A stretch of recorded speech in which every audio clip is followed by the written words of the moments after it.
Everyone, welcome back to my channel art by Momita's mehendi. কেমন আছো সবাই? আশা করছি সবাই অনেক অনেক ভালো আছো। আমিও ভীষণ ভালো আছি।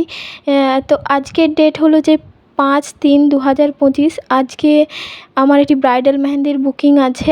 আর দেখতেই পাচ্ছ আমি ড্রেস পরে আছি। তো আজকে আমার পরীক্ষাও ছিল, ফাইনাল এক্সাম 5th সেমের।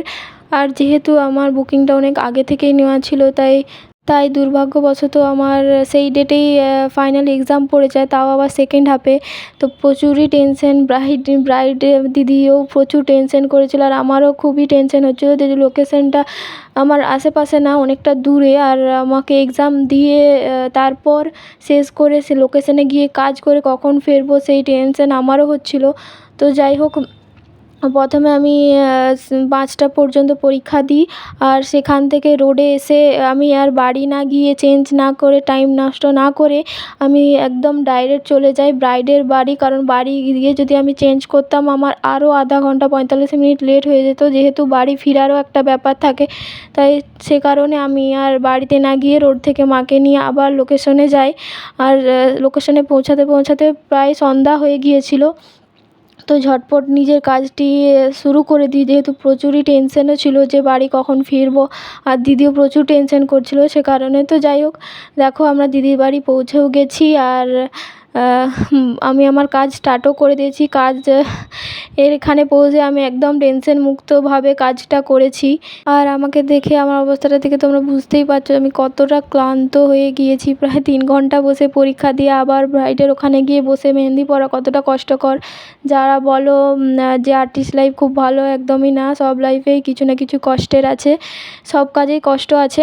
তো এই দেখো আমার মিষ্টি ব্রাইড, তাকে আমাকে দেখে তার মুখে একটু হলেও হাসি ফুটেছিল। তো যাই হোক, এমনি দিদির মেহেন্দিতে কোনো রিকোয়ারমেন্ট ছিল না, বলেছিল তুমি যা নিজের মতো করে দাও। তো আমি সেরকমই প্রথমে স্টার্টিংয়ে একটা লোটাস আঁকি এবং সেটা দিয়ে শুরু করি, এবং বাকি ডিজাইনটা আমি আমার নিজের মতোই করি। দিদিও ভীষণই ভালো ছিল। আর দিদি একটু টেনশনেও ছিল। অবশ্য টেনশন হওয়ার কথা, তার একটা স্পেশাল দিন। আর সেই মুহূর্তে যদি আর্টিস্টের কোনো প্রবলেম হয়, সেই মুহূর্তে তো আর্টিস্ট পাওয়াও যাবে না। তো যাই হোক, আমি তাকে জানিয়েছিলাম অবশ্যই আমি যাব, তুমি টেনশন করো না। তো যাই হোক, সবটা খুব ভালোভাবে কমপ্লিট হয়ে গিয়েছিল। আর এই দিনে আমি তাড়াহুড়োয় ভিডিও ক্লিপ নিতে পারিনি। তো মেহেন্দির ডিজাইনের আমি ফটো তোমাদের সাথে শেয়ার করেছি। তোমরা অবশ্যই জানাবে তোমাদের এই ডিজাইনটা কেমন লাগলো। আর আমার চ্যানেলে যদি তোমরা নতুন হয়ে থাকো, প্লিজ চ্যানেলটাকে সাবস্ক্রাইব করে দেবে। আমরা অনেক কষ্টে ভিডিও বানিয়ে এডিট করে পোস্ট করি। তোমাদের যদি ভালো লেগে থাকে, একটা লাইক, একটা কমেন্ট, একটা শেয়ার করে দিবে। অবশ্যই চ্যানেলটাকে সাবস্ক্রাইব করে দেবে। আর এখানে আমার প্রচুরই অসুবিধা হচ্ছিলো মেহেন্দি পরাতে, যেহেতু শাঁখা পলা পড়েছিল। তো শাঁখা পলা পরে মেহেন্দি পরাতে খুবই অসুবিধা হয়। আর যেহেতু লোহা যেটা থাকে সেটা খুবই টাইট ছিল, তো একদম মেহেন্দিটা সরাতে গিয়ে উঠে যাচ্ছিলো। তো যাই হোক, এরকম অনেক স্ট্রাগল করার পর সেদিন মেহেন্দিটা কমপ্লিট হয়। আর তোমাদের কমপ্লিট ভিডিও তো নিতে পারিনি, ফটো তোমাদের সাথে শেয়ার করছি। তোমরা অবশ্যই জানাবে কেমন লেগেছে। আর ব্যাক হ্যান্ডের ডিজাইনটা দিদি কিছুটা এরকম জানিয়েছিল যে এরকম করে দিও, তো ওরকমই করে দেওয়ার চেষ্টা করেছি আমি। তো তোমরা অবশ্যই জানাবে কেমন লাগলো। আর দেখো এখানে আমার আর ব্রাইডের দুজনেরই মুখে হাসি ফুটেছে শেষমেশ। তো যাই হোক, আমরা দুজনেই এখন হ্যাপি, দুজনেরই প্রচুর টেনশন ছিল, টেনশন মুক্ত।